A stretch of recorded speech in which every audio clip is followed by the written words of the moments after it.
It'll be a day I'll never forget. Being the winner of the science project at school meant that I won a trip to a kids' conference on science in Bermuda. That part was pretty neat. What wasn't so neat was that I was being taken by helicopter to this place. I hate flying. It didn't help that I was alone. Well, sorta alone. Just me and the pilot. Listen, we're running into some bumpy weather. Okay, great. I almost wish I didn't win that award in science. Let somebody else tell these people about zoology. I mean, I love talking about animals to people, but this ride isn't worth it. Man, I haven't seen anything as bad as this before. I think I better turn it around before it gets any worse. Sorry about that, kid. Looks like we'll have to try tomorrow. That's fine with me. Just get me out of here. Engine hit! Losing altitude! Lost power! Mayday! Mayday! Mrs. Bell 209, go down. We'll try to attempt emergency landing at sea. What's happening? What's going on? Get that life jacket on now, kid!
This is a boa constrictor, and it comes from the forests and jungles of Central and South America.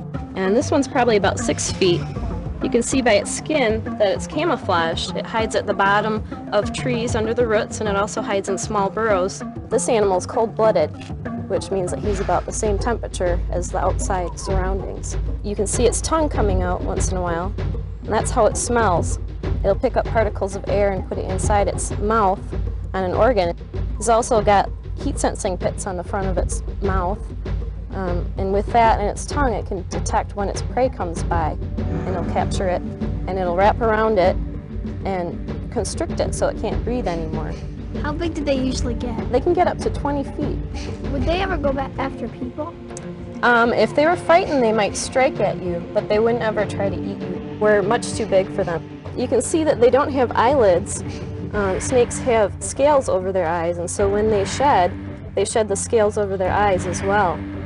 And you can also see that his eyes match the camouflage on his face to keep him hidden. A lot of people are afraid of snakes because they think they're slimy. They look shiny, kind of like fish, and they have scales. But if you feel it, it feels kind of like a basketball. Can we touch him? Yes, you can.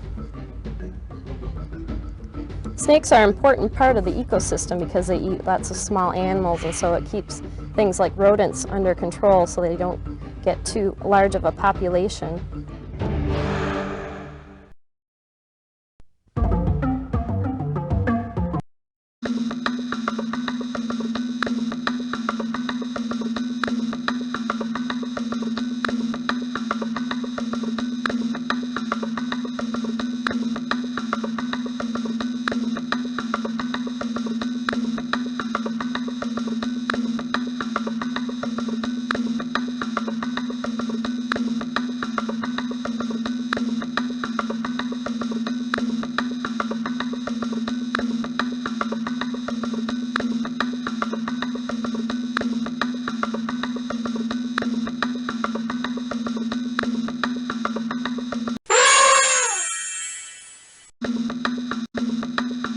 Wanna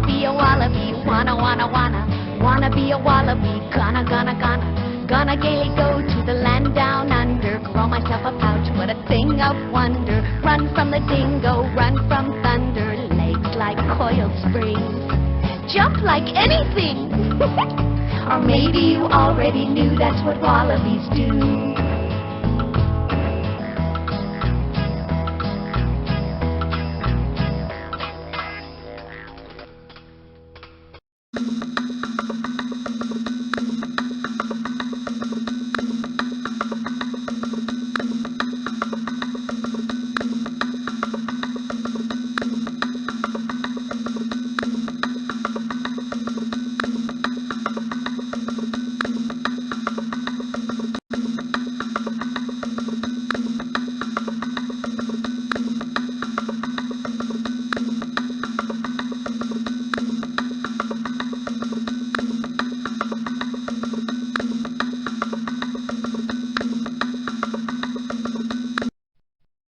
Ciao, Belle. Welcome to Lemurland. It's my own special place. Just a little quiet getaway where I can sit back, relax, and catch some rays. Here, you might want to take a look at this book, The Ring-Tailed Reader. It's got everything you always wanted to know about lemurs. Me, I'm gonna sit back and enjoy the weather.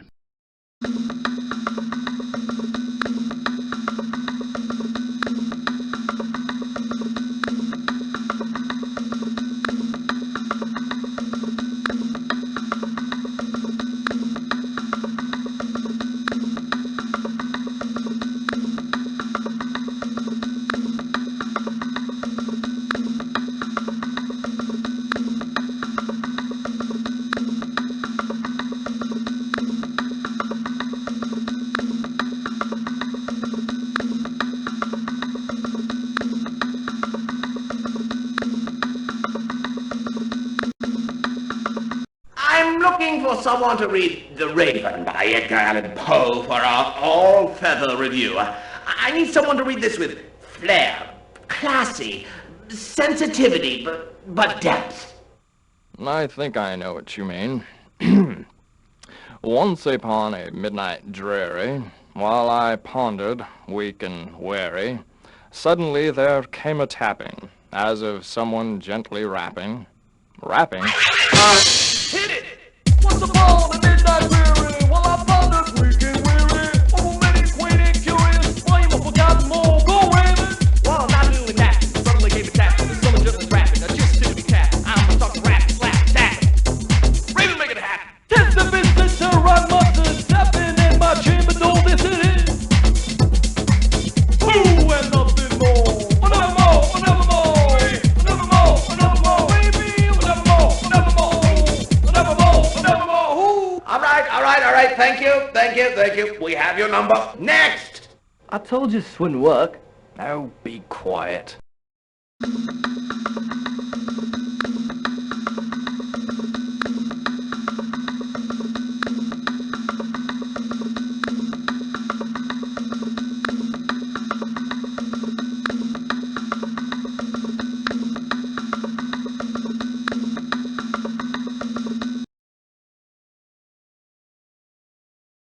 This is a kinkajou.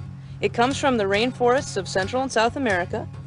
This guy is a member of the raccoon family. He's the only animal in that family that has this kind of a tail.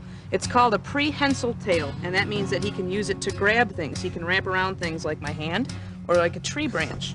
He eats birds and rodents, other small animals. This thick fur protects him when he goes to look for honey as well.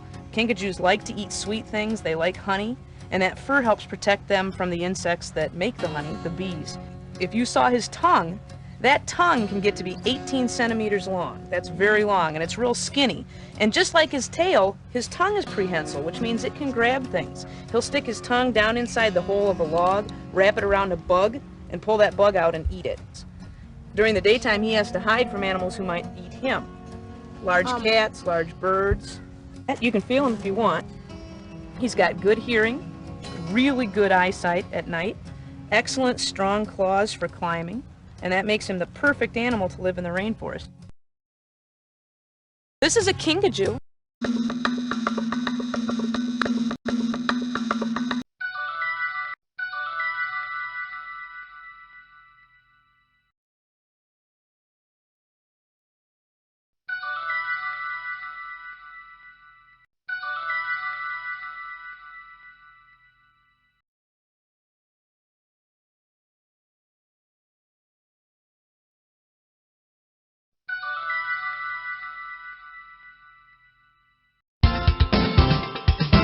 Hi, welcome to Raptorline. I'm Bob Big Game. Today is Open Phone Africa. Let's go to our first caller. Hi. Hello, Bob? I'm a lion cub in East Savannah. I'm thinking about becoming a vegetarian. Do you think it's a good idea? Well, I can only speak for myself, Cubby. For some animals like the antelope, being a vegetarian is not just a matter of taste. The digestive system is just right for all the grass and plants that they eat. And believe me, if they tried meat, their stomach would let them know in a hurry they were heading in the wrong direction. So for us lions, meat is just right for our stomachs. We need the nutrients in it, and all that chewing keeps our teeth at just the right length. So, Cubby, My advice to you is to stick to the wildebeest burgers, hyena helper, or maybe Uncle Ben's converted mice. Thanks, Bob.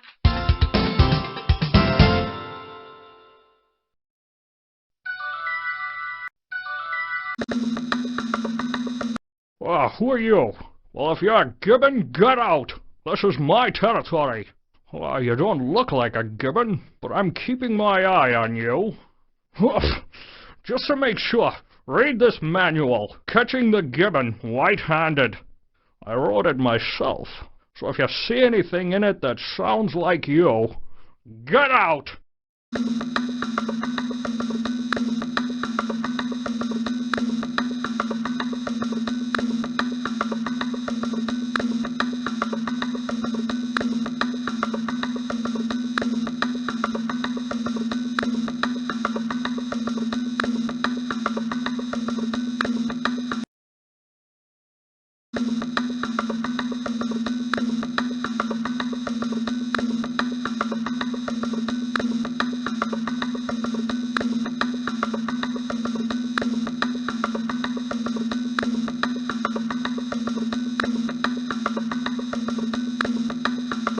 Howdy, partner. I suppose you're wondering what the heck I'm doing in Zootopia. After all, I'm not one of those darn exotic animals that y'all gonna find around here. No, sir. Just a plain old bison. If you want to learn more about me, just touch my horn. Don't worry, I won't sneeze. Much.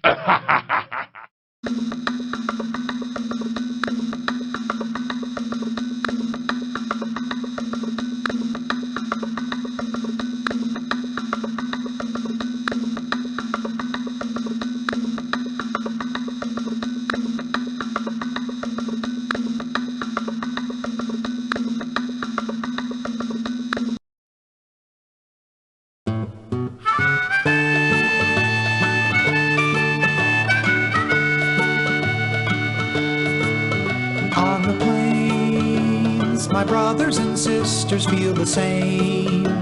Through storm clouds and twisters, we will stick close together. Through any kind of weather, we'll remain friends. We've got lots to do, and it depends on me and on you. So let's accomplish it together. You know it works out better when we do. We'll get down to business, and others will be witness to our happy homes. And the neighborhoods we live in will be like a gift we're given to ourselves. We're never alone in our community, pals. Through thick and through thin at this locale. When we put something in, we'll get back double what we wished for. A social dish to pass in our community.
Well, hello, stranger. You don't look familiar. I don't see many of your kind around here. But then I don't get around much. Pretty much keep to myself.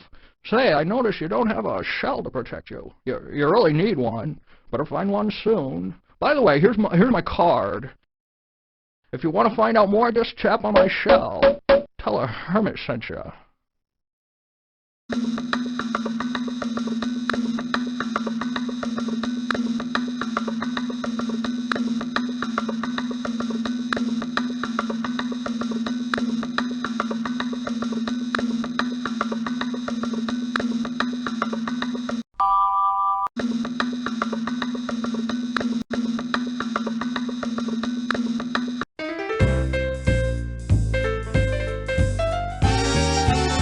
I was an ugly child, couldn't do nothing right. Didn't go nowhere without getting into a fist fight. They call me names and say I look stupid, till I found out that my beak was my personal cupid. From then on, man, I was in like Flint, and it didn't really matter what jam I was in. When I make my music, everything's just fine. If I'd have known about it sooner, could have saved some time. I got rhythm and music. I got waterproof feathers too. Just do the best at what you do and it'll come to you. I'm a northern bird, it's my territory. If you invade my space, you'll have to answer to me. But I am kinda cute, so it's easy to forgive if I get kinda loud next to where you live.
This is a chinchilla.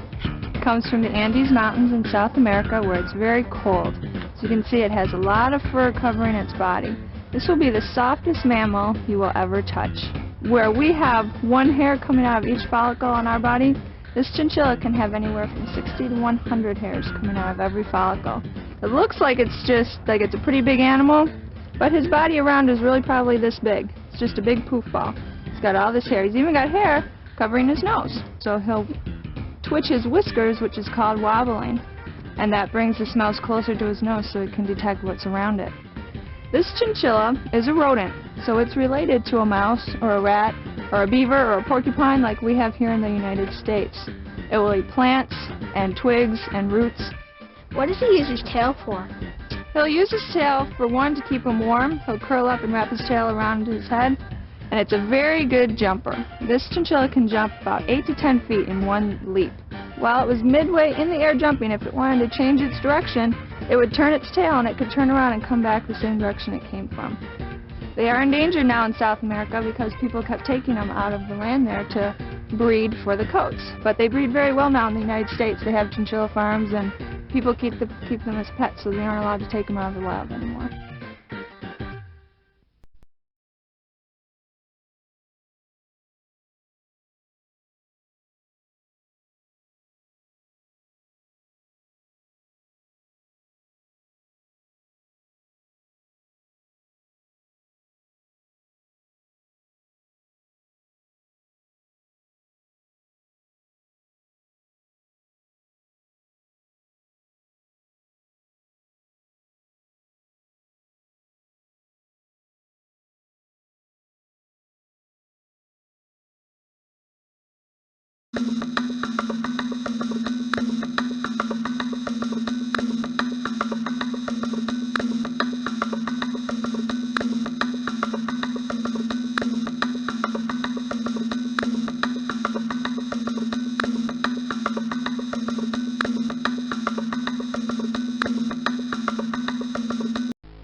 Oh, hey, how you doing? I just got back from a little jog. You see, we cheetahs aren't as big or as strong as some of our cousins like the lion or the leopard. But to catch our prey, there is one thing we do have. Speed. See? Hey, let's face it. I bring new meaning to the phrase, speed kills. That's why I'm gonna give you a 10-second head start. Just kidding. Make it 15.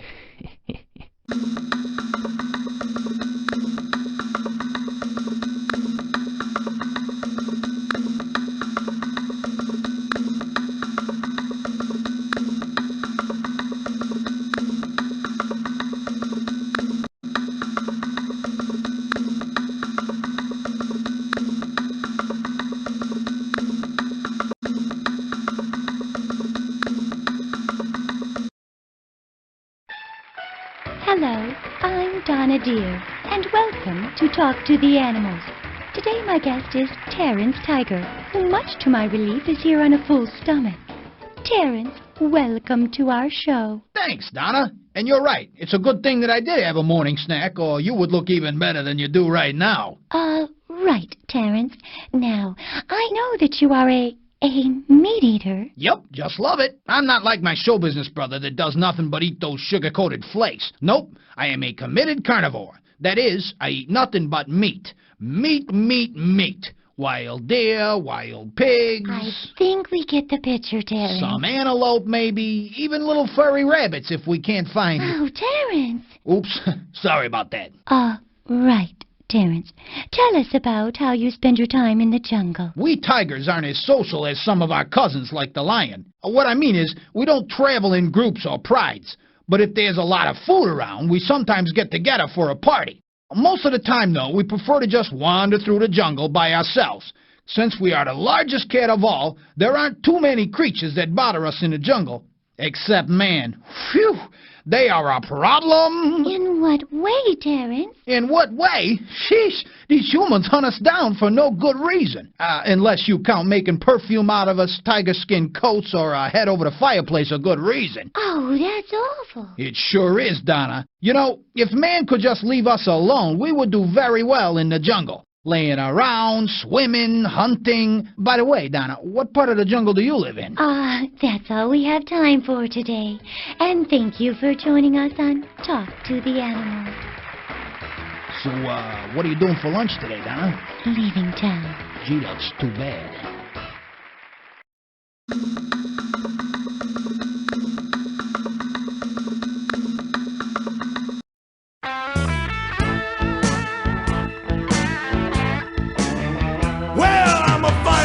Toad, and I'm getting mighty lonely. Been a sad, sad story about a life on my own. I don't mean to complain, but it's caused emotional pain. When nobody wants to hug you, thinks you're bad to the bone. Well, I hope and I pray that it'll change someday. And my fire-bellied friends, they all feel the same way. Maybe I look kinda scary, I'm rough to the touch. I tend to get mad if you mess with me much. My eyes stick out on the top of my head, and plenty of bugs is what I like to be fed. Well, I'm really not bad, I'm just misunderstood. If you look at my record, it's all good. I'm a fire-bellied toad. Yeah, I'm a fire-bellied toad.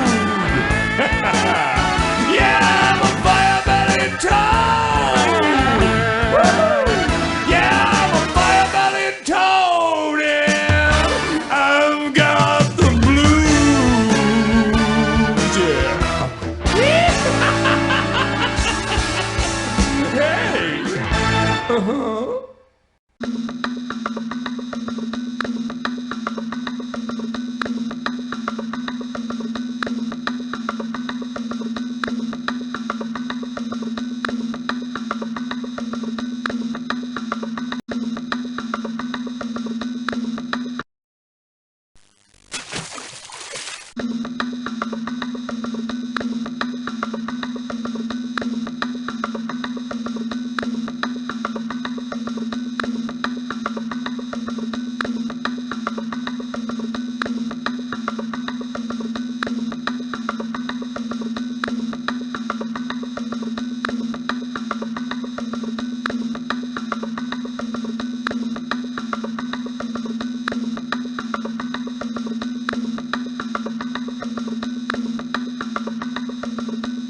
Oh, hello. I'm the, legless lizard. Normally, I don't talk to strangers, but I guess I'll make an exception in your case.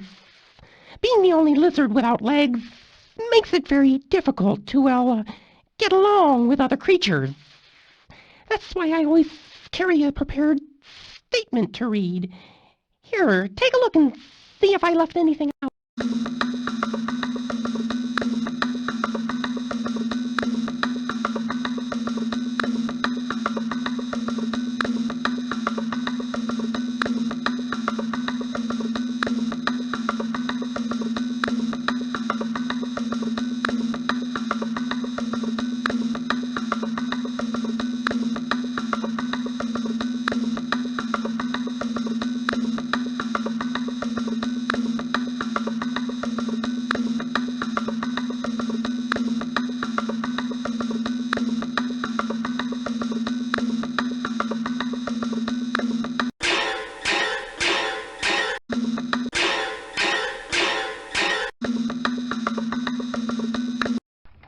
Hi, I'm Aviary Arden, and welcome to this old nest.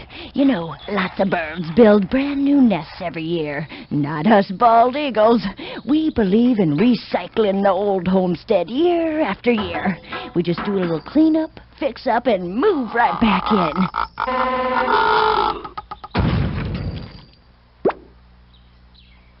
in. Most of the time.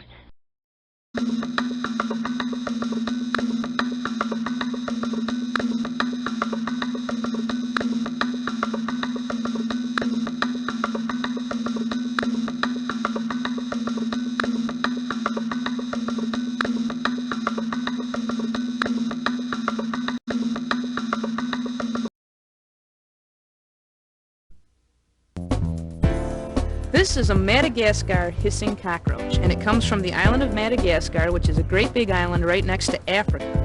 This animal lives in the rainforest, and it spends its time crawling around and looking for things to eat. Mostly it likes to eat leaves and plants that have fallen to the forest floor and are laying there, and this guy basically chews them up and turns them into dirt. He doesn't sting, he's not poisonous, so he's not very well protected.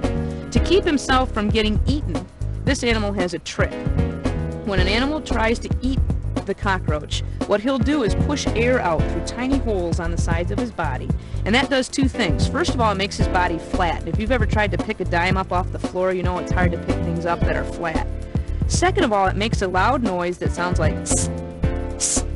And you can imagine if you were about to eat your sandwich and it suddenly made a hissing sound, you would probably drop it. And that's what happens when this guy gets ready, if somebody goes to eat him, and he goes tss. It startles the animal into dropping him, and then he can crawl away.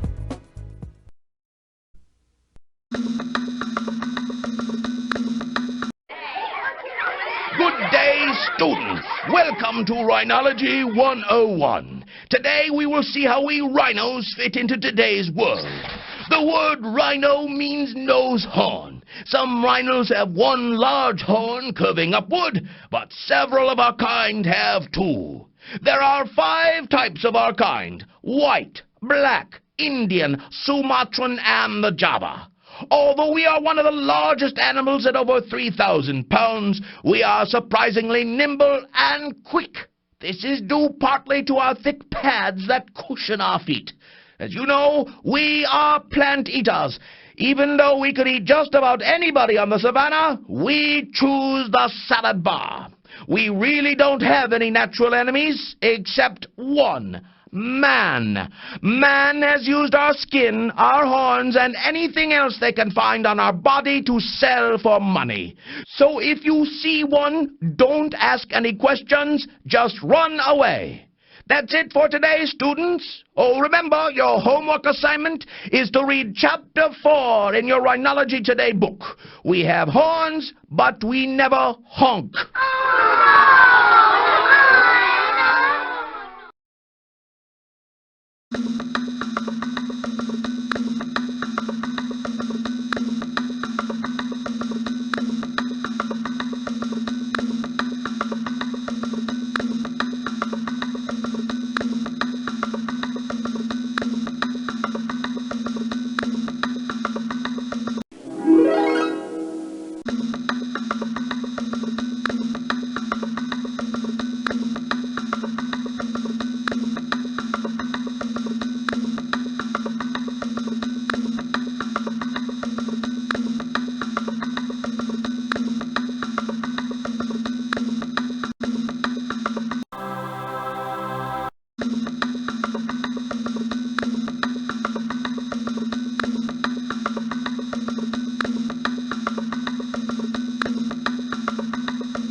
an iguana. It comes from the rainforests of Central and South America down through Brazil. It is very well equipped to live in the rainforest. It has very long claws, very long digits on its feet to help it climb trees and to stay up in the branches.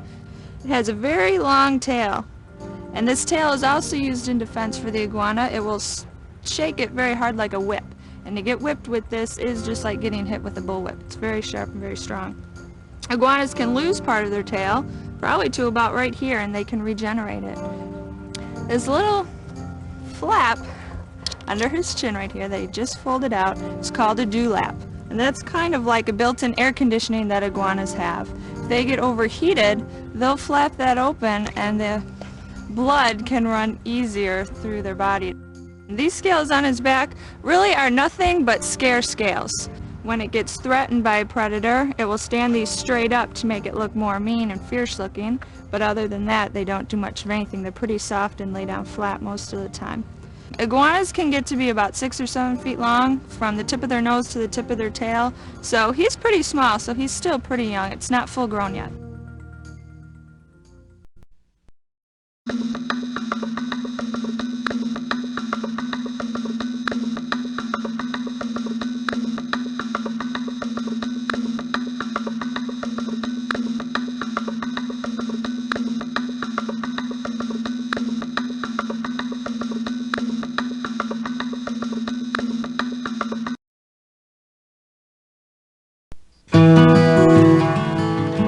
This is an animal that I bet most of you have heard sometimes, but I'd be willing to bet that none of you have ever seen. I haven't. I haven't. Because he is a nocturnal animal. Most of the day, he spends the time sleeping in a hole in the tree. And then at night, he comes out and hunts. And he's a really good hunter. And you know, one of the reasons his hearing is so good is that he has ears that are placed differently than ours. You know, we have one on either side of our head. He has one up here and one down here. So this means that when he hears, he's able to pinpoint where his prey is. Why do they call him the screech owl? Because of that nice and mournful sound he makes when he comes out at night. It's a long, low hoot, something like, whoo. Those eyes are also awfully big. You notice how he is able to turn his head almost around? He can turn it about 270 degrees. The reason he has to do that is that his eyes are so large, there's no room for any muscles to move his eyes. So he can't move his eyes in his head the way we can. He has to move his whole head. And he is a raptor. And do you know what raptors catch their food with? Their claws. Their claws, right, or talons. And look at those talons, the way they're grasping my finger. If you could see it when it opens up, his talons, instead of closing, you know, like our fingers sort of close like this, his come from all different angles. Would you like to touch him? Very gently. Ooh.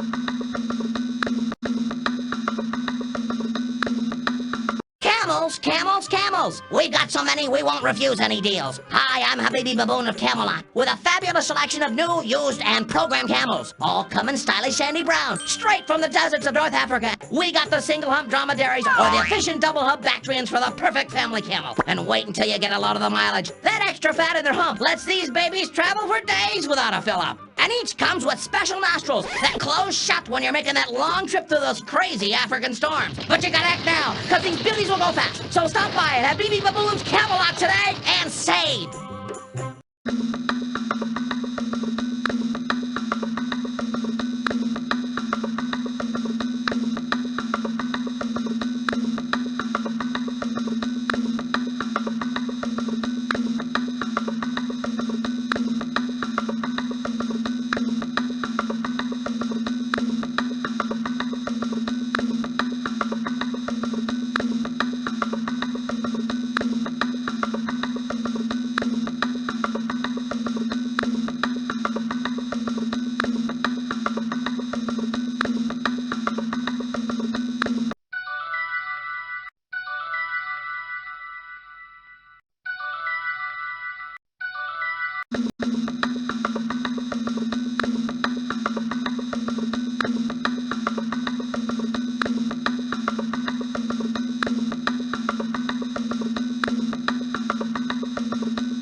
I never go out in the day. Too much light.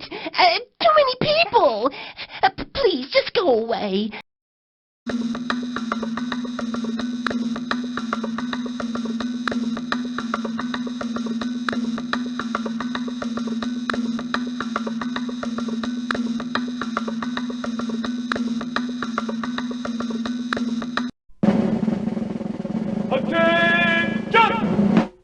Howdy!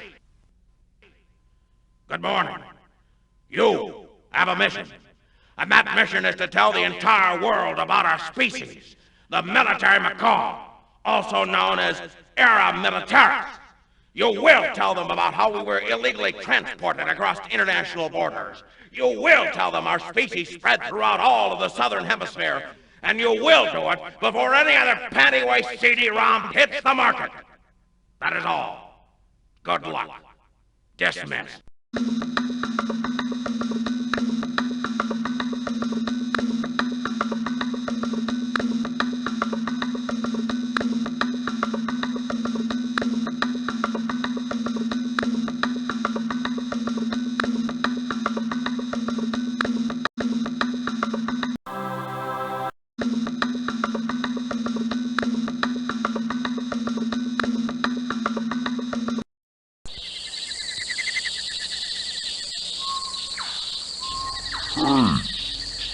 Hey, kid.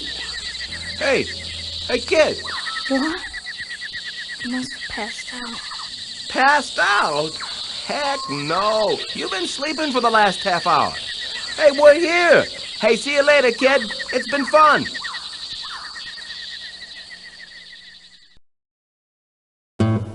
On the plains, my brothers and sisters feel the same. Through storm clouds and twisters, we will stick close together. Through any kind of weather, we'll remain. I wanna be a wallaby, wanna be a wallaby, gonna gaily go to the land down under, grow myself a pouch, what a thing of wonder, run from the dingo, run from thunder, legs like coiled springs, jump like anything. Or maybe you already knew that's what wallabies do.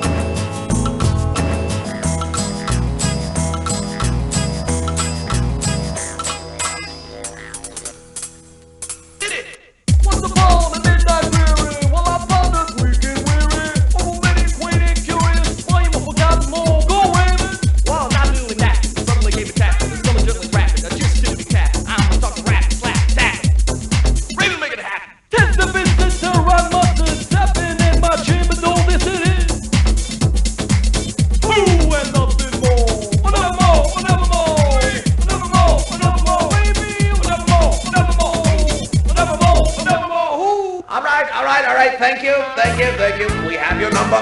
Next! I told you this wouldn't work. Now be quiet. Fire belly toad!